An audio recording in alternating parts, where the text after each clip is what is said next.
पाहताय आपला महाराष्ट्र आणि या बुलेटिनची सुरुवात आपण करणार आहोत एका मोठ्या बातमीनं। अंबरनाथ MIDC भागातल्या केमिकल कंपनीला भीषण आग लागली आहे। आग इतकी मोठी आहे की आगीमुळे धुराचे प्रचंड लोट तयार झाले आणि आग लागल्याचं कळताच कामगार कंपनीतून बाहेर पडल्याची माहिती समोर येते।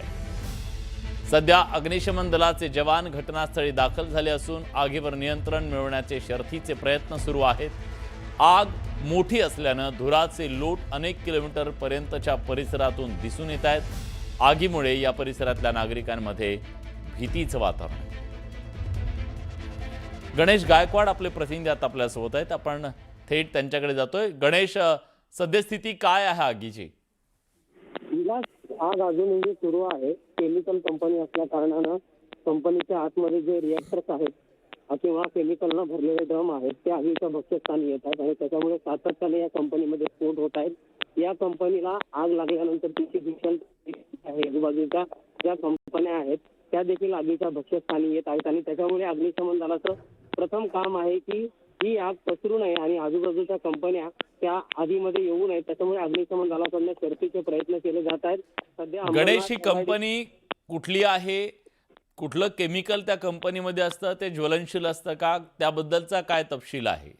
विलास, या संदर्भात अजूनही माहिती मिळालेली नाहीये। मात्र साहजिकच ज्या पद्धतीनं आग लागलेली आहे, आगीचे स्फोट होत आहे, म्हणजे स्फोट होत आहेत केमिकलच्या ड्रमचे, ज्वलनशील पदार्थ प्राथमिकता जी ती आहे की कामगार आतमध्ये अडकलेले आहेत का आणि त्यांना सुखरूप कसं बाहेर काढायचं, कसं मिळवायचं, यासाठी अग्निशमन दलाचे प्रयत्न सुरू आहेत। विलास, किती गाड्या आतापर्यंत तिथे पोहोचलेल्या आहेत आणि कशा प्रकारे हे काम सुरू आहे आग विझवण्याचं?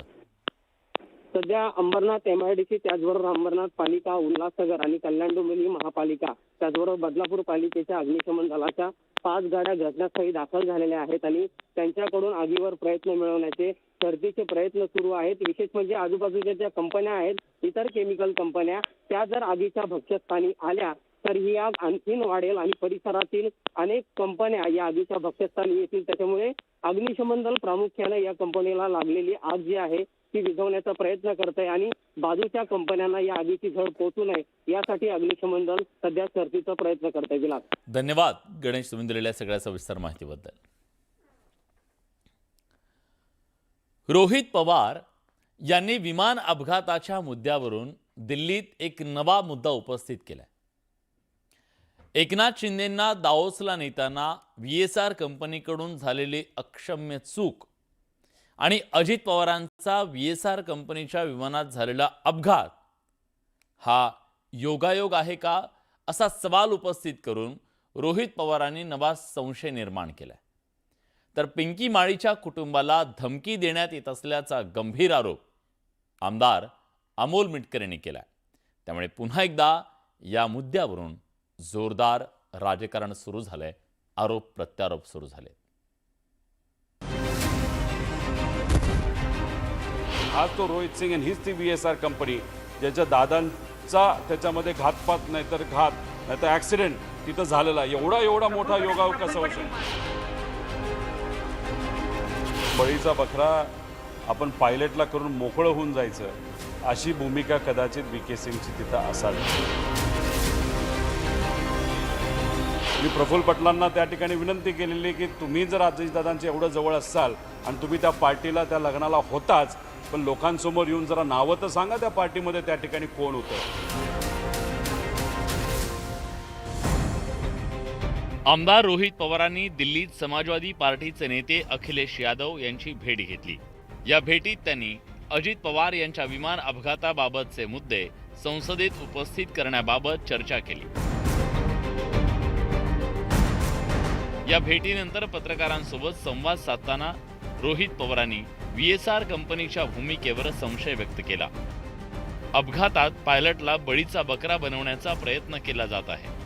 VSR कंपनीचा मालक VK सिंगला का वाचवलं जात आहे, असा प्रश्न त्यांनी उपस्थित केला। सिंग मोठ्या लोकांची नावं घेईल याची भीती आहे का, असा सवाल पवारांनी उपस्थित केला। खराब दृश्यमानता असतानाही VK सिंगनं कॅप्टन कपूर यांना विमान उडवण्याचे निर्देश दिले होते, असा दावा करण्यात आला। अजितदादांचं विमान पडलं की पाडलं याचं उत्तर हवंय असा मुद्दा रोहित पवारांनी मांडला. शिंदेंच्या शिवसेनेतले लोक मला पाठिंबा देतात तर भाजपच्या नेत्यांकडून विरोध होतोय याकडे त्यांनी लक्ष वेधलं. अभिनेता सुशांत सिंगच्या मृत्यूचा मुद्दा तत्कालीन विरोधकांनी 2च दिवसात स्वीकारला होता याची आठवण करून देत रोहित पवारांनी पिंकी माळीच्या कुटुंबाला धमकी आल्याची माहिती दिली आहे. हाच तो रोहित सिंग, हाच तो VK सिंग, ज्यांची VSR नावाची कंपनी जी 2023ला एकनाथ शिंदे साहेबांना डावोसला घेऊन जात असताना खूप मोठी चूक त्यांच्या तिथं झाली होती. योगायोगाने आणि चांगल्या हेतूतून आपण असं समजूया की एकनाथ शिंदे साहेबांचा कुठं त्या ठिकाणी ॲक्सिडेंट तिथं झाला नाही. पण मग हीच ती कंपनी, हाच तो VK सिंग, हाच तो रोहित सिंग आणि हीच ती VSR कंपनी ज्याच्या दादांचा त्याच्यामध्ये घातपात नाही तर घात नाही तर ॲक्सिडेंट तिथं झालेला. एवढा मोठा योगायोग कसा होऊ शकतो. आंध्र प्रदेशचे मुख्यमंत्री चंद्राबाबू नायडू रोहित सिंग यांच्या लग्नाला उपस्थित होते. काही प्रभावशाली लोकांशी असलेल्या संबंधांमुळे या प्रकरणातलं सत्य बाहेर येतं की नाही हा प्रश्न रोहित पवारांनी विचारलाय. SN शर्मा हा प्रफुल्ल पटेलच्या जवळ असणारा एकदम व्यक्ती आहे. तुम्ही थोडासा अभ्यास करा, तुम्हाला ते कळेल. प्रफुल्ल पटेल स्वतः रोहित सिंगच्या राजस्थानमध्ये जयपूरला झालेल्या लग्नामध्ये तिथं उपस्थित होते. तिथं गाणं गाणारा सुद्धा आहुजा होता हे मी तुम्हाला त्या ठिकाणी सांगतोय. हनी सिंग तिथं लोकांना हाय हॅलो करत हातामध्ये ग्लास घेत अशा पद्धतीच्या वातावरणामध्ये हे लोक रोहित सिंग, VK सिंग यांच्या खांद्याला खांदा लावून मस्ती करत होते, मजा करत होते, शुभेच्छा त्या ठिकाणी देत होते. रोहित पवारांप्रमाणे अजित पवारांच्या राष्ट्रवादीचे आमदार अमोल मिटकरींनी VSR कंपनीवर तोफ टाकली आहे. गेल्या 13 दिवसापासून उपचार घेत असलेल्या पिंकी माळीच्या आईच्या तब्येतीची अमोल मिटकरींनी हॉस्पिटलमध्ये जाऊन विचारपूस केली. VSRचा मालक VK सिंगनं व्हॉट्सअप कॉल करत पिंकीच्या भावाला मीडियापासून दूर राहण्याची धमकी दिल्याचं रेकॉर्डेड कॉलवर ऐकलं. त्यात पायलटनं अजित पवार इनके फ्लाइट को ठोक दिया अशी भाषा वापरली होती. VSRचे अंडरवर्ल्डशी संबंध तर नाहीत ना. हे प्रकरण जसं दिसतंय तसं सोपं नाहीये. आपल्या दादांचा घात झालाय असं ट्विट अमोल मिटकरींनी केलंय. VK Singh is villain. इस पूरे केस में VK सिंह ही विलन है. सुमित कपूर उसको पता है. सुमित कपूर अब उसने बताना चाहिए कि यश और मदन साहिल को उसने कहा छुपा के रखा. सुमित कपूर कैलिफोर्निया में है ऐसा बताया जाता है. तो शांभवी पाठक को फ्लाइट सौंप दी गई थी क्या? और सुमित कपूर पे अपना अपराध डालने से वो निरपराध है ऐसा सिद्ध नहीं होता. VK सिंह को इसका खामियाजा भुगतना पड़ेगा. अमोल मिटकरींनी व्यक्त केलेला घातपाताचा संशय, रोहित पवारांनी एकनाथ शिंदेंबाबत झालेली चूक आणि अजित पवारांचा विमान अपघात यांची सांगड घालत भाजपवर तोफ टाकली आहे. परिणामी भाजपच्या प्रतिक्रियेकडे सगळ्यांचं लक्ष लागलं होतं. अजित पवारांच्या विमानाला अपघात झाला की तो घातपात याचं उत्तर अजून मिळालेलं नाहीये. त्यातच एकनाथ शिंदेंना VSR कंपनीनं दाओसला नेताना इराण इराकमधून जाण्याचा प्रयत्न केला होता. त्यावेळी योग्य त्या परवानग्या नसल्यामुळे दोन्ही देशांनी विमान पाडण्याची धमकी दिली होती आणि आता पिंकी माळीच्या कुटुंबाला धमकी देण्यात आल्याचा आरोप करण्यात आला. त्यामुळे विमान अपघातावर व्यक्त करण्यात येत असलेल्या संशयाचं धुकं गडद होत आहे. संतोष गोरे, न्यूज 18 मराठी. VSR कंपनीचा मालक माळी कुटुंबाला धमक्या देत असल्याचा आरोप अमोल मिटकरींनी केलाय. पिंकी माळी या अजित पवार असलेल्या विमानाच्या फ्लाइट अटेंडंट होत्या. त्यांच्या कुटुंबियांकडून सुद्धा तपासाबाबत काही सवाल उपस्थित करण्यात आले होते. दरम्यान माध्यमांपासून दूर राहा असं म्हणत माळी कुटुंबाला धमक्या दिल्या जात असल्याचा आरोप आहे. त्यासोबत VSR कंपनीचे अंडरवर्ल्डशी संबंध असल्याचा गंभीर आरोपही करण्यात आलाय. VK सिंह ने जिस तरीके से पिंकी माली के भाई को व्हाट्सएप कॉल पे धमकी दी है कि आप मीडिया के सामने मत जाओ, मीडिया में आप ज़्यादा बातें मत करो, अब हो गया सो हो गया. सुमित कपूर ने अजित पवार ऐसा बोला उसने, फ्लाइट को ठोक दिया. और ठोक देने की भाषा करने के बाद ठोक देने वाली भाषा खाली अंडरवर्ल्ड के लोग ही कर सकते हैं. तो मुझे पूरा शक है कि VSR का जो VK सिंह है उसका कनेक्शन अंडरवर्ल्ड से तो नहीं है. एक वकील VK सिंगचा असं बोलतोय की उस पायलटने ठोक दिया. हा एक मुद्दा त्याच्यामध्ये आहे. त्याच्याच बरोबर ते माळी परिवार आहे ते स्वतःच्या मुलीला न्याय मिळावा यासाठी आणि खास करून अजितदादांना न्याय मिळावा, या दोघांना न्याय मिळावा अशासाठी ते तिथं प्रयत्न करतात. पण त्यांना कुठेतरी दबाव हा आणला जातोय, मग ये नाही मिलेगा, वो नाही मिलेगा. आणि ह्याच्यात कुठंतरी VK सिंगला असं वाटतंय, आता CIDकडे जात असताना AK-47 घेऊन जाणारा माणूस म्हणजे किती पोचलेला असेल तुम्ही त्या ठिकाणी बघा. मग तिथं अशा पद्धतीने या व्यक्तीला वाचवलं जात असेल तर मग इन्व्हेस्टिगेशन योग्य दिशेने जाईल असं आम्हाला दुर्दैवाने त्या ठिकाणी वाटत नाही. महाविकास आघाडीनं राज्यसभेवर कोण जाणार यावर कसाबसा तोडगा काढला, पण आता त्यांच्या समोर एक नवा पेच निर्माण झालाय. पेच आहे आता विधान परिषदेवर कोणाला पाठवायचं. कारण ठाकरेंच्या शिवसेनेनं सगळ्यात आधी आपला हुकमाचा पत्ता टाकला, त्यामुळे दोन्ही मित्रपक्ष सध्या तरी गपगार आहेत. उद्धव ठाकरे पुन्हा विधान परिषदेवर जाणार. पवारांची राष्ट्रवादी काँग्रेसची सावध भूमिका.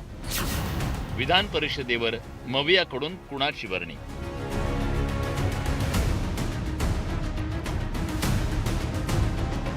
राज्यसभा निवडणूक बिनविरोध झाल्यानंतर आता राज्यात विधान परिषदेत मवियाकडून कुणाला संधी मिळणार याविषयी चर्चा रंगली. कारण 13 मे 2026ला उद्धव ठाकरेंच्या विधान परिषद आमदारकीचा कार्यकाळ संपणार आहे. त्यामुळे उद्धव ठाकरे पुन्हा विधान परिषदेवर जाणार का? मवियातील घटक पक्ष उद्धव ठाकरेंच्या नावाला पाठिंबा देणार का? याविषयी राजकीय तर्कवितर्क लावले जात आहेत. उद्धव ठाकरेंची स्वतःची इच्छा काय आहे ते आता सांगतील ना स्वतः. त्यांची इच्छा जी आहे ती माझ्याकडून व्यक्त होणं बरोबर नाही. तर आम्हाला असं वाटतं सगळ्यांना की उद्धवजीने या राज्याचं नेतृत्व केलेलं आहे, उत्तम प्रकारे नेतृत्व केलं आहे, संकट काळात नेतृत्व केलं आहे. त्यांच्यासारख्या नेत्यानं विधान परिषदेमध्ये असणं हे महाविकास आघाडीसाठी एक चांगले संकेत असतील आणि एक आमच्या आमदारांना एक बळ मिळेल त्याच्यामध्ये. उद्धव ठाकरेंना पुन्हा विधान परिषदेत जाण्या एवढं त्यांच्या पक्षाकडे विधानसभेत आमदारांचं पाठबळ नाहीये. त्यामुळे मवियातील शरद पवार आणि काँग्रेसच्या मदतीशिवाय उद्धव ठाकरेंना निवडून येणं अशक्य आहे. त्यामुळे ठाकरेंना मित्रपक्षांची मिन्नतवारी करावी लागणार आहे. विधानसभेत उद्धव ठाकरेंच्या पक्षाचे 20, काँग्रेसचे 16 आणि राष्ट्रवादी काँग्रेसचे 10 आमदार आहेत. एकीकडे संजय राऊतांनी विधान परिषदेसाठी उद्धव ठाकरेंचं नाव पुढे करून आघाडी घेतली आहे, तर दुसरीकडे मवियाच्या घटक पक्षांनी सावध भूमिका घेतली आहे. मला वाटते त्याच्यावर राजकीय स्टेटमेंट करण्यापेक्षा महाविकास आघाडी म्हणून एकत्रितपणे आम्ही तो निर्णय त्या ठिकाणी घेऊ आणि योग्य निर्णय आपल्याला निश्चितपणे दिसेल. महाविकास आघाडीच्या आमच्या मित्रपक्षांनी आदरणीय पवारसाहेबांच्या ज्येष्ठतेचा विचार करून, त्यांच्या अनुभवाचा विचार करून त्यांना त्या ठिकाणी पुढाकार घेऊन त्यांनी संधी दिल्याबद्दल आभार व्यक्त करतो. आणि महाविकास आघाडी म्हणूनच पुढं भविष्य काळामध्ये जे काही निर्णय घ्यायचे आहेत, विधान परिषदेची आता निवडणूक आहे, त्या संदर्भामध्ये सुद्धा एकत्र बसून आम्ही निर्णय घेऊ.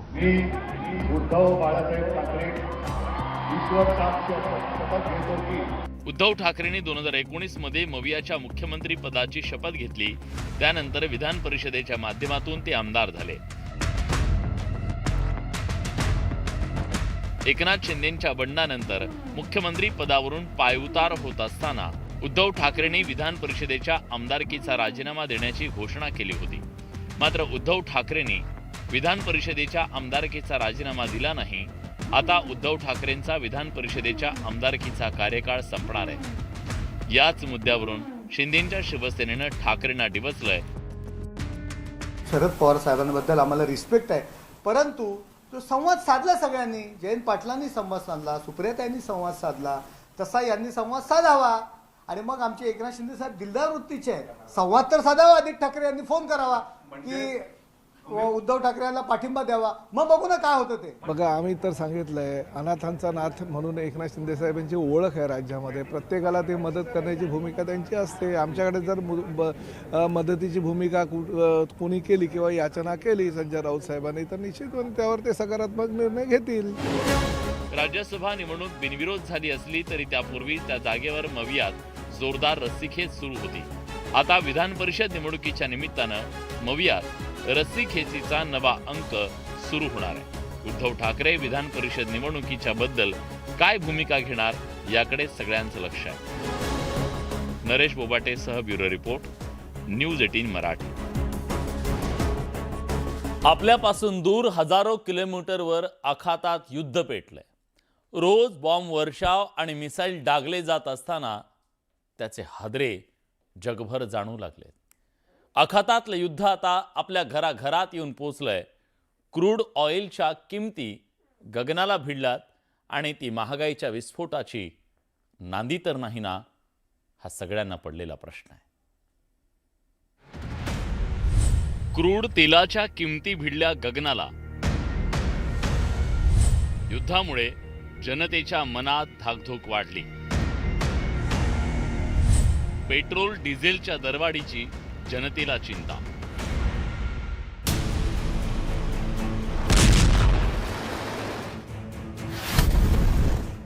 इराण विरोधात इस्रायल अमेरिकेनं पुकारलेलं युद्ध काही थांबायचं नाव घेत नाहीये. दोन्ही बाजूनी जोरदार हल्ले केले जात आहेत. युद्ध लवकरच संपण्याची चिन्ह दिसत नाहीयेत. हे युद्ध आखातात लढलं जात असलं तरी भारताला त्याच्या झळा बसू लागल्या. देशात घरगुती गॅस सिलेंडरची दरवाढ झाली आहे, पण अजून पेट्रोल आणि डिझेलच्या दरात दरवाढीची कोणतीही चिन्ह दिसत नाहीये. विशेष म्हणजे आंतरराष्ट्रीय बाजारात कच्च्या तेलाच्या किमतीत वाढ झाली आहे. आज कच्च्या तेलाच्या किमती प्रति बॅरल $117 पर्यंत जाऊन पोहोचल्यात. मार्च 2026च्या सुरुवातीला ब्रेंट क्रूड तेलाची किंमत प्रति बॅरल सुमारे 80 ते 82 रुपयांच्या दरम्यान होती. आखातातील युद्ध आणि होर्मुझ सामुद्रधुनीतील अडथळ्यांमुळे प्रति बॅरल $117 पर्यंत क्रूड ऑइलचा भाव पोहोचलाय. असं असलं तरी सध्या तरी भारतात पेट्रोल आणि डिझेलच्या किमतीत वाढ झालेली नाहीये. आंतरराष्ट्रीय बाजारपेठेत तेलाच्या किमती कमी असताना तेल कंपन्यांनी पेट्रोल आणि डिझेलच्या किमतीत कपात न करता नफा कमावल्याची टीका विरोधकांकडून केली जात होती. मात्र आंतरराष्ट्रीय बाजारपेठेत ज्यावेळी तेलाच्या किमती कमी असतात तेव्हा निर्माण झालेल्या गंगाजळीचा वापर या परिस्थितीत केला जातोय. एक गोष्ट असते की एकदा का तेलाचे दर वाढले की या ऑइल कंपन्या ते कमी करत नाहीत. मागे सुद्धा तेलाचे दर वाढले होते, ऑइल कंपन्यांनी जास्त केले, पण जेव्हा तेलाच्या किमती $70च्याही खाली गेल्या, $60 झाल्या, तेव्हा आपल्या कंपन्यांनी त्या किमती कमी केलेल्या नव्हत्या. त्यामुळे जो नफा त्यांना त्यावेळेला मिळाला तो सध्या रेट ऑफ होतो आहे आणि काही दिवस ते तसंच चालेल असा माझा अंदाज आहे. केंद्र सरकार तेल, गॅस सगळ्या गोष्टीची काळजी घेते आहे. आंतरराष्ट्रीय परिस्थिती आपल्या सगळ्यांना माहिती आहे, तरीही कुठेही तुटवडा पडू नये म्हणून सर्व प्रकारच्या उपाययोजना चाललेल्या आहेत. आखातात पेटलेल्या या युद्धाबद्दल केंद्र सरकारनं आपली भूमिका मांडली. युद्धाच्या पार्श्वभूमीवर केंद्र सरकारचं राष्ट्रहिताला प्राधान्य असल्याचं परराष्ट्र मंत्र्यांनी स्पष्ट केलं. The interests of the Indian consumer has and will always be the overriding priority. Where required, Indian diplomacy has supported the endeavors of our energy enterprises in this volatile situation. इकडे इंधनाच्या मुद्द्यावरून दिल्लीत विरोधकांनी जोरदार निदर्शने केली. यावेळी केंद्र सरकारच्या धोरणांवर टीका करण्यात आली. आत्मनिर्भर की बात कर रहे हैं हम, अमेरिका का ऑर्डर मान रहे हैं, तो हमारी आत्मनिर्भरता और हमारे देश को कोई डिक्टेट कर रहा है कि आपको तेल कितने दिन खरीदना है, कितना ले पाएंगे आप, तो ये कहीं ना कहीं बहस होनी चाहिए, क्योंकि वो परिस्थितियां दूसरी थीं, आज परिस्थितियां दूसरी हैं. इसलिए विदेश नीति पर और जिस तरीके से विदेश नीति नीलाम की है सरकार ने, उस पर चर्चा होनी चाहिए. सर, कुकिंग गैस सिलेंडर के दाम में लगभग 60 रुपए की वृद्धि हुई है. कमर्शियल गैस सिलेंडर 115 की वृद्धि हुई है. इसका बोझ गरीब परिवारों पर पड़ा है.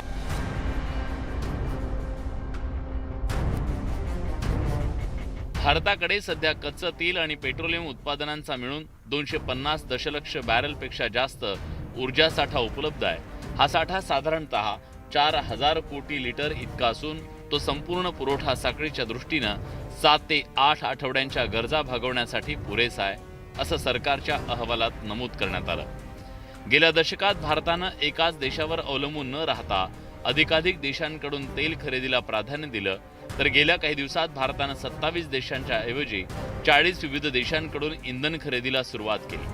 जागतिक पातळीवर अत्यंत महत्त्वाचा समजला जाणारा स्ट्रेट टू हार्मोज हा मार्ग अजूनही महत्त्वाचा असला तरी भारताच्या एकूण कच्च्या तेलाच्या आयातीपैकी फक्त 40% तेल या मार्गाने येतं. उर्वरित 60% तेल रशिया, पश्चिम आफ्रिका, अमेरिका आणि मध्य आशिया इथून पर्यायी मार्गाने भारतात पोहोचतं. अमेरिकेच्या दबावानंतर भारतानं रशियाकडून तेल खरेदी कमी केल्याची चर्चा होती, पण आता युद्धाच्या पार्श्वभूमीवर अमेरिकेने भारताला रशियाकडून कच्चं तेल खरेदी करण्यासाठी 1 महिन्याची मुदतवाढ दिली आहे. देशांतर्गत स्तरावर भारतानं 20% इथेनॉल मिश्रित कार्यक्रम सुरू केला असून त्यामुळे दरवर्षी सुमारे 44 दशलक्ष बॅरल कच्च्या तेलाची बचत होती. आखातात युद्ध भडकलेलं असताना पेट्रोल आणि डिझेलच्या किमती सध्या तरी वाढलेल्या नाहीयेत, मात्र हे युद्ध लांबल्यास त्याचा परिणाम भारतावर होणार हे नक्की.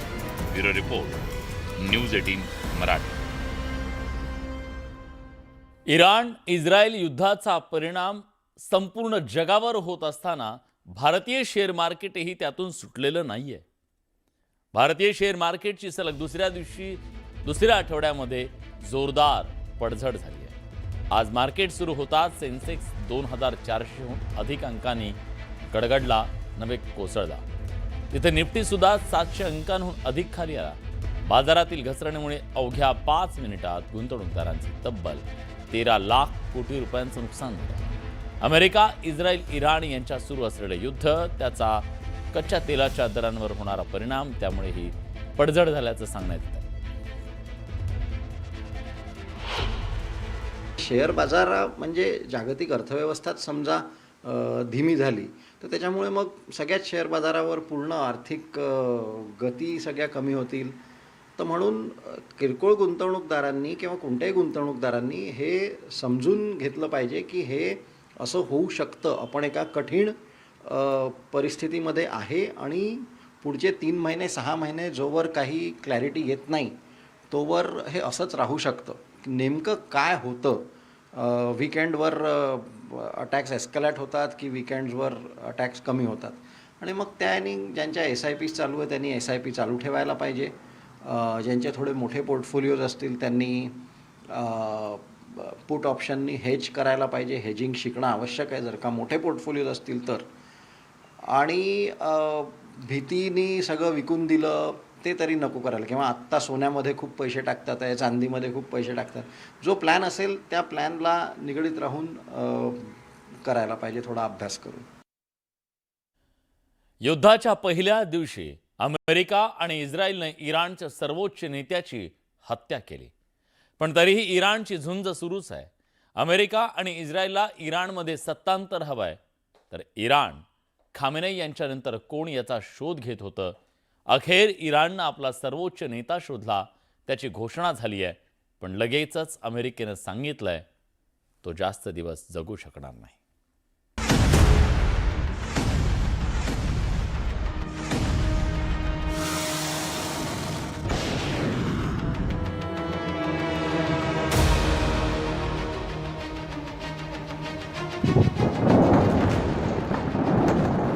इराण विरुद्ध इस्रायल अमेरिका युद्ध सुरू असताना रविवारी मध्यरात्री इराणच्या रस्त्यांवर जोरदार जल्लोष करण्यात आला. तेहरानचे रस्ते लोकांनी गजबजून गेले. नागरिकांनी घोषणाबाजी केली. इराणचे झेंडे फडकवण्यात आले. अयातुल्ला अली खामेनी आणि मोज्तबा हुसैनी खामेनी यांचे फोटो झळकावण्यात आले. कारण ट्रम्प यांची धमकी आणि इस्रायलचे हल्ले सुरू असताना इराणचे नवे सर्वोच्च नेते मोज्तबा हुसैनी खामेनी यांनी इराणच्या नेतृत्वाची धुरा सांभाळली.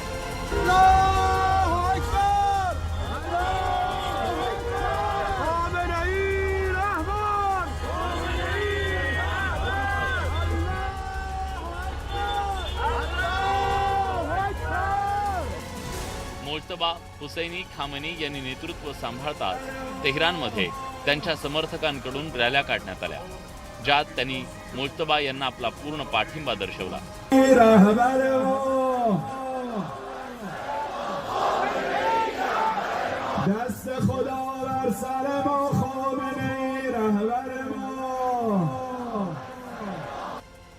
इराणच्या सरकारी टीव्हीनं मुजतबा खामेनी यांची देशाचे सर्वोच्च नेते म्हणून घोषणा केली.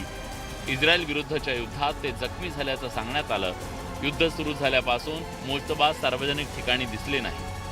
रविवारी रात्री 88 इमामांच्या परिषदेनं मुजतबा खामेनी यांची इराणचे नवे सर्वोच्च नेते म्हणून निवड केली. मुजतबा हुसैनी खामेनी यांची विशेष सभेद्वारे संविधानाच्या कलम 108 नुसार सर्वोच्च नेते म्हणून निवड करण्यात आली. इराणच्या पवित्र इस्लामी देशाचे तिसरे नेते म्हणून ते निवडले गेले.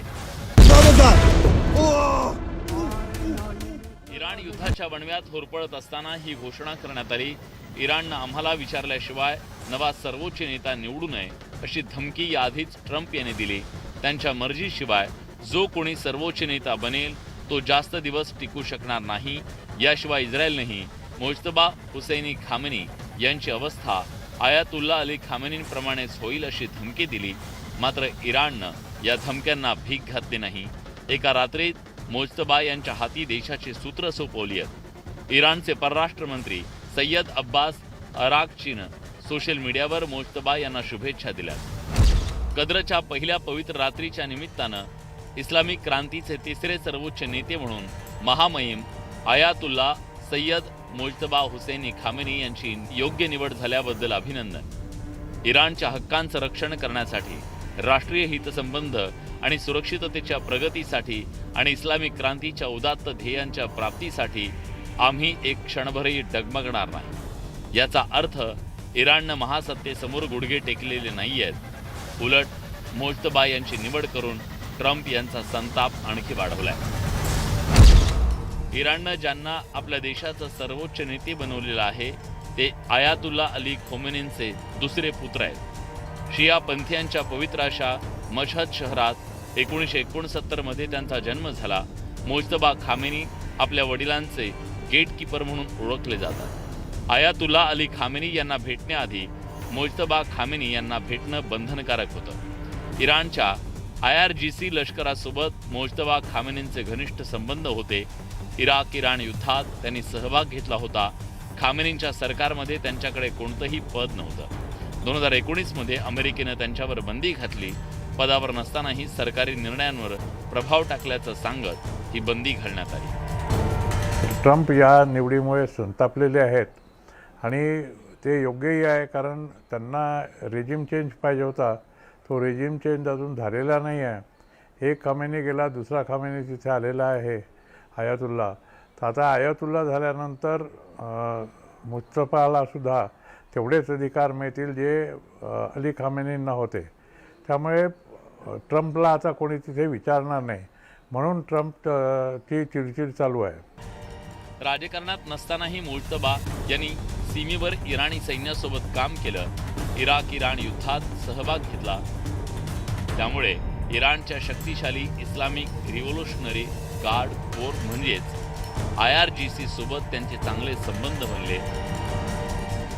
मुजतबा यांची सर्वोच्च नेतेपदी निवड झाल्यानंतर लष्करी गणवेशातील त्यांचे फोटो व्हायरल होत आहेत. सध्या इराणमध्ये हाहाकार उडालाय. अमेरिका आणि इस्रायल एखाद्या गिधाडाप्रमाणे इराणभोवती घिरट्या घालतायत. मात्र इराण झुकायला तयार नाही, थांबायला तयार नाही.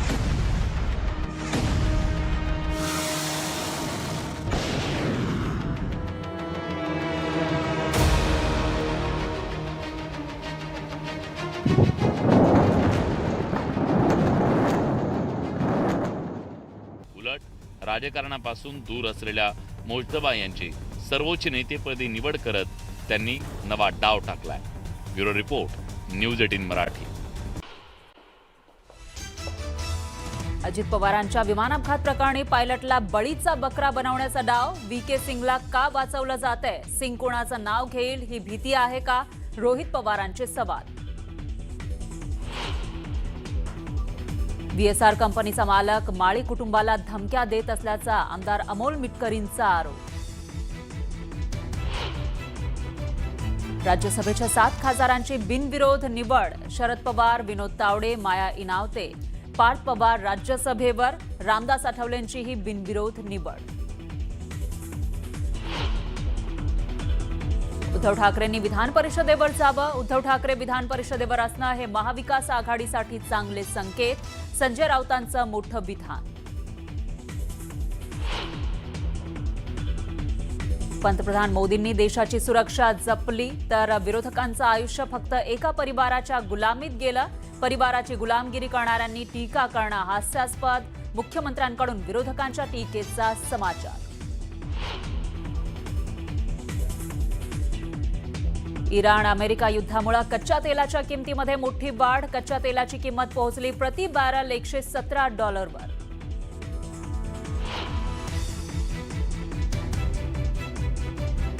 मुंबई मनपाच्या राणीच्या बागेमध्ये एका विद्यार्थ्याचा डोळा निकामी तर दुसऱ्या विद्यार्थ्याला गंभीर दुखापत. ठाकरेंच्या शिवसेनेनं प्रशासनाला धरलं धारेवर.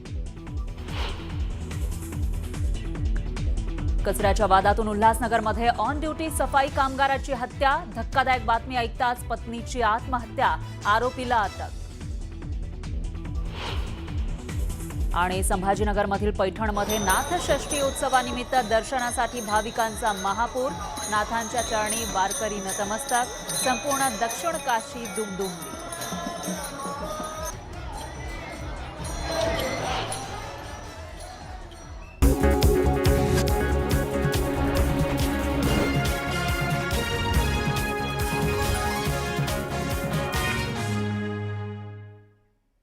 नमस्कार, मी फराह खान. तुम्ही बघता महाराष्ट्राचा number 1 Marathi news channel news 18 Marathi, आवाज महाराष्ट्राचा. आणि बुलेटिनच्या सुरुवातीला एक ब्रेकिंग न्यूज आहे अंबरनाथमधून. अंबरनाथ MIDC भागातील केमिकल कंपनीला भीषण आग लागली आहे. आग इतकी मोठी आहे की आगीमुळे धुराचे मोठे लोट तयार झालेले आहेत. आग लागल्याचं कळताच कामगार कंपनीमधून बाहेर पडल्याची माहिती समोर आली आहे. सध्या अग्निशमन दलाचे जवान घटनास्थळी दाखल झालेत आणि आगीवर नियंत्रण मिळवण्याचं काम सुरू आहे.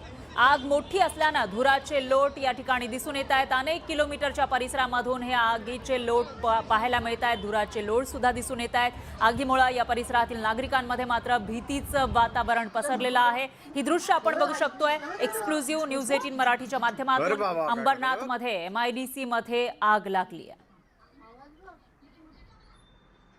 अंबरनाथ MIDC परिसरातील केमिकल कंपनीला भीषण आग लागली आहे. सध्या मी घटनास्थळावर आहे. घटनास्थळाची दृश्य तुम्हाला दाखवतो की ही केमिकल कंपनी आहे. ज्या केमिकल कंपनीचं नाव श्री गणेश केमिकल कंपनी आहे. काही वेळापूर्वी हिला आग लागलेली आहे. विशेष म्हणजे या केमिकल कंपनीमध्ये अनेक रासायनिक केमिकल आहेत जे ज्वलनशील आहेत आणि त्याच्यामुळे या ठिकाणी मोठ्या प्रमाणात अनेक कंपन्या ज्या आहेत त्या आगीच्या भक्षस्थानी येत आहेत. आणि या ठिकाणी अग्निशमन दलाचे जवान आपण पाहू शकतो की आगीवर नियंत्रण मिळवण्यासाठी शर्थीचे प्रयत्न करतायत. या कंपनीच्या बाहेर उभा असलेला एक केमिकलचा टँकर होता, त्याला देखील आग लागलेली आहे. अजून 3 ते 4 टँकर आगीच्या भक्षस्थानी आलेले आहेत आणि त्यांचं संपूर्ण केमिकल जे आहे ते रस्त्यावर पसरलेलं आहे. त्याच्यामुळे काही वेळापूर्वी रस्त्यावर देखील आग लागली होती. आपण पाहू शकतो की इथला गवताचा परिसर आहे त्याला देखील आग लागली होती. मात्र अग्निशमन दलानं या ठिकाणी शर्थीचे प्रयत्न करून या परिसरातली म्हणजे रस्त्याच्या परिसरातली आग विझवलेली आहे. केमिकल कंपनीला लागलेली आग भीषण आहे. आजूबाजूच्या कंपन्या देखील या आगीच्या भक्षस्थानी येत आहेत. अंबरनाथ, उल्हासनगर, बदलापूर, कल्याण, डोंबिवली महापालिका यांचे जवळजवळ 5 ते 6 अग्निशमन दलाच्या गाड्या आणि जवान या ठिकाणी आग विझवण्यासाठी शर्थीचे प्रयत्न करतायत. कंपनी सुरू होती का? या कंपनीमध्ये कामगार होते का? कंपनीला कशामुळे लागली हे अजून स्पष्ट होऊ शकलेलं नाहीये. मात्र पहिली प्राथमिकता अग्निशमन दलाची आहे की या कंपनीला लागलेली आग विझवायची आणि त्याच्यावर सध्या काम करताना अग्निशमन दलाचे जवान दिसत आहेत. गणेश मंजुळानंतर न्यूज 18 मराठी, अंबरनाथ. तर आपण बघितलेला आहे, आपल्या प्रतिनिधींनी इथला आढावा घेतलेला आहे. या ठिकाणी परिसरातली आग विझवण्यात यश आलं असलं तरी देखील कंपनीमध्ये मात्र आग ही अजूनही धुमसती आहे अशी माहिती समोर आलेली आहे. काळाकुट्ट असा धूर पसरल्याचं आपल्याला दिसतंय परिसरामध्ये. एक्सक्लुझिव्ह अशी ही दृश्य आपण बघू शकतोय. त्यामुळे ही आग विझवण्यामध्ये कधीपर्यंत यश येणार ते बघावं लागेल आणि कोणी अडकलेलं तर नाहीये ना, हाही सगळ्यात मोठा सवाल या ठिकाणी उपस्थित होतोय. या आगीचे अपडेट आपण घेत राहूया. दरम्यान एक मोठी अपडेट आहे. महाराष्ट्र जमीन महसूल संहिता सुधारणा विधेयक 2026 मंजूर झालंय. महसूल मंत्री चंद्रशेखर बावनकुळेंनी विधानसभेत हे विधेयक मांडलं. जमीन महसूल संहिता विधेयक विधानसभेमध्ये एकमतानं मंजूर करण्यात आलेलं आहे आणि त्यानुसार काही सुधारणा करण्यात आल्या. याविषयी अधिक माहितीसाठी आपले प्रतिनिधी राहुल चोरी हे आपल्यासोबत जोडले गेले आहेत. तर राहुल, काय सांगाल, हे विधेयक मंजूर झाल्यानं आता नेमकं काय बदलणार आहे? अगदी खरं तर महाराष्ट्र जमीन महसूल संहिता सुधारणा विधेयक जे की एकमतानं विधानसभेत आज मंजूर झालेलं आहे। एकंदरीत बघितलं तर स्थानिक स्वराज्य संस्था, जिल्हा परिषदा आणि यासोबतच नगरपालिका, नगरपंचायतींमध्ये देखील भाजपला सर्वाधिक यश मिळण्यासाठी जे महत्वपूर्ण विधेयक आज जे होतं ते देखील महत्वाचं ठरलेलं आहे। कारण या सगळ्या विधेयकामधून मध्यम वर्गापासून ते अगदी उच्च मध्यम वर्ग यांना थेटपणे लाभ होतोय। यासोबतच शेतकऱ्यांच्या ज्या ठिकाणी गायरान जमिनी गेल्या होत्या, ज्या ठिकाणी अतिक्रमण झाली होती, शहरालगत असणाऱ्या अनेक जमिनींमधून ज्या पद्धतीनं अतिक्रमण जी झाली होती ते देखील आता पूर्णपणे उठवण्यात येणार असून या संपूर्ण क्षेत्राचा लाभ जो आहे तो अत्यंत मध्यमवर्गीय आणि उच्च मध्यमवर्गीय नागरिकांना होणार आहे। सगळ्यात महत्वाचं म्हणजे राज्यात ज्या पद्धतीनं महसूल खात्याकडून येणे रद्द करणं असेल, गुंठेवारी पद्धत रद्द करणं असेल, असे अनेक महत्वाचे आणि ठोस निर्णय जे की वर्षानुवर्ष जी तशीच पद्धतीने रखडलेले होते, खास करून ब्रिटिशकालीन कायदा जो जमीन महसूल अंतर्गत होता तो देखील आता या विधेयकानं संपूर्णपणे बदलण्यात येईल। आणि सर्वात महत्वाचं म्हणजे याचा थेट लाभार्थी जो आहे, याचा थेट फायदा जो आहे तो अगदी तळागाळातल्या सामान्य नागरिकांपासून ते व्यापारी संघटना असतील त्या सगळ्यांनाच थेटपणे होणार असल्याचं समोर येत आहे। बरोबर आहे राहुल, धन्यवाद तुम्ही दिलेल्या या सविस्तर माहितीसाठी। पाहुयात पुढची बातमी। भाजपकडून बीएमसी साठीच्या वचननाम्यामधील एका वचनाची लवकरच पूर्तता केली जाणार आहे। बहुप्रतीक्षित गारगाई प्रकल्पाला मुहूर्त रूप येणार असल्याची माहिती आहे। स्थायी समितीच्या दुसऱ्या बैठकीमध्ये गारगाई प्रकल्पाचा मोठ्या किमतीचा पहिला प्रस्ताव येणार आहे। 2906 कोटी रुपये खर्चून गारगाई प्रकल्प उभारला जाणार आहे। या प्रकल्पात 440 दशलक्ष लिटर पाणी वाढ होणार आहे, तर सध्या मुंबई शहराला 3950 दशलक्ष लिटर पाण्याचा पुरवठा होतो। मात्र सध्याची गरज 5500 दशलक्ष लिटरची मुंबईला आहे आणि त्यामुळे गारगाई जल पुरवठा प्रकल्पासाठी 3905 कोटींचा प्रस्ताव स्थायी समितीसमोर उद्या सादर केला जाणार आहे। मुंबईच्या दीर्घकालीन पाणी टंचाईवर उपाय म्हणून गारगाई प्रकल्पाकडे बघितलं जातं। या प्रस्तावाला विरोधी बाकावर असताना फडणवीसांच्या सकट सगळ्यांनी विरोध केला। तीच मंडळी आता तो प्रकल्प पुन्हा एकदा पूर्णत्वास नेण्यासाठी प्रयत्न करत आहेत। मात्र आमच्यामध्ये आणि भाजपमध्ये फरक आहे। आम्ही विरोधासाठी विरोध करणारी माणसं नाही आहोत। जर मुंबईकरांच्या पाणी टंचाईवरचा तोडगा निघत असेल तर कुठलंही राजकारण न करता आम्ही या प्रकल्पाच्या सोबत असू। मधल्या 3.5 वर्षात सगळा प्रशासकीय गोंधळ घातला। आता तेच नारळ आमचेच नारळ घेऊन फोडायचे आणि 100 दिवसात आम्ही काय करतोय हे दाखवण्याचा प्रयत्न आहे। म्हणजे आम्ही करत होतो तर आमचा काळ्या होता, आता ह्यांचा बाळ्या आहे। मी उलट म्हणते, म्हणजे वाटेल त्या मार्गाने वाटेल ते लेबल लावून आम्ही कसं काम करतो हे दाखवण्याचा प्रयत्न आहे। गारगाई प्रकल्प हा मुंबईच्या लोकांची तहान भागवणार आहे आणि असे प्रकल्प जर पाणी पुरवठा योग्य प्रमाणात होणार असेल आणि असे प्रकल्प होत असतील तर आम्ही त्यांना नक्की स्वागत करू। परंतु अशा पद्धतीचे हे प्रकल्प होत असताना जे महानगरपालिकेचे ट्रस्टी आहेत म्हणजे नगरसेवक आहेत ह्यांना विश्वासात घेणं गरजेचं आहे। आणखी एक मोठी अपडेट आहे। कोस्टल रोड भुयारी मार्गासाठी छतासाठी 19 कोटींचा प्रस्ताव मांडला जाणार आहे। प्रस्ताव बुधवारी स्थायी समिती बैठकीमध्ये मंजुरीसाठी सादर करणार असल्याची माहिती समोर येते। तर कोस्टल रोड भुयारी मार्गावर छतासाठी हा 19 कोटींचा प्रस्ताव आहे जो बुधवारी स्थायी समिती बैठकीमध्ये मंजुरीसाठी सादर केला जाणार आहे।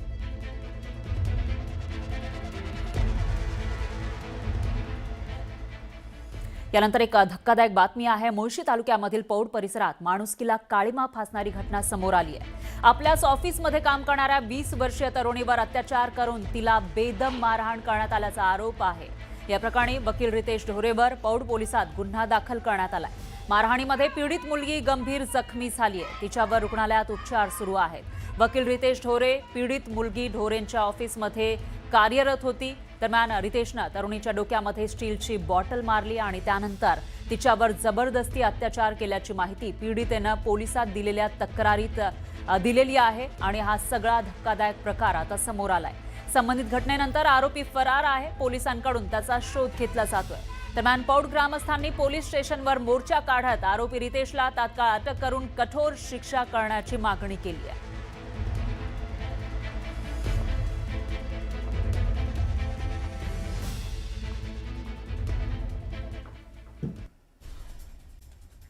अजित पवारांच्या विमान अपघाताबाबत रोहित पवारांनी पुन्हा एकदा सवाल उपस्थित केले.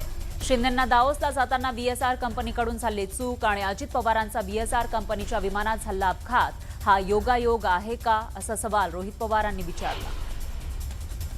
अजित पवारांच्या विमान अपघात प्रकरणी पायलटला बळीचा बकरा बनवण्याचा डाव असल्याचा आरोप रोहित पवारांनी केला. VK सिंगला का वाचवलं जातंय, सिंग कोणाचं नाव घेईल ही भीती आहे का, अशी शंका रोहित पवारांनी उपस्थित केली. प्रफुल्ल पटेलही रोहित सिंगच्या लग्नात गेले होते. SN शर्मा हा प्रफुल्ल पटेलांच्या जवळील व्यक्ती आहे. दरम्यान रोहित सिंगला काही बड्या लोकांकडून वाचवलं जातंय, असा गंभीर आरोप रोहित पवारांनी केला. राष्ट्रवादी काँग्रेसचे नेते अमोल मिटकरी यांनी अजित पवारांच्या मृत्यू प्रकरणात गौप्यस्फोट केलाय. VSR कंपनीच्या मालकानं माळी कुटुंबाला धमकी दिल्याचं अमोल मिटकरी म्हणाले. मीडियापासून दूर राहण्याची धमकी पिंकी माळीच्या भावाला दिल्याचा आरोप मिटकरींनी केला. भाजपचे मंत्री आणि आमदारांवर प्रदेशाध्यक्ष रवींद्र चव्हाण नाराज असल्याची माहिती आहे. विधानसभा आणि विधान परिषदेमध्ये आमदार मंत्र्यांच्या गैरहजेरीवरून भाजप प्रदेशाध्यक्ष चव्हाण यांनी नाराजी व्यक्त केली आहे. उद्धव ठाकरेंनी विधान परिषदेवर जावं, उद्धव ठाकरे विधान परिषदेवर असणं हे महाविकास आघाडीसाठी चांगले संकेत आहेत, असं मोठं विधान संजय राऊतांनी केलं.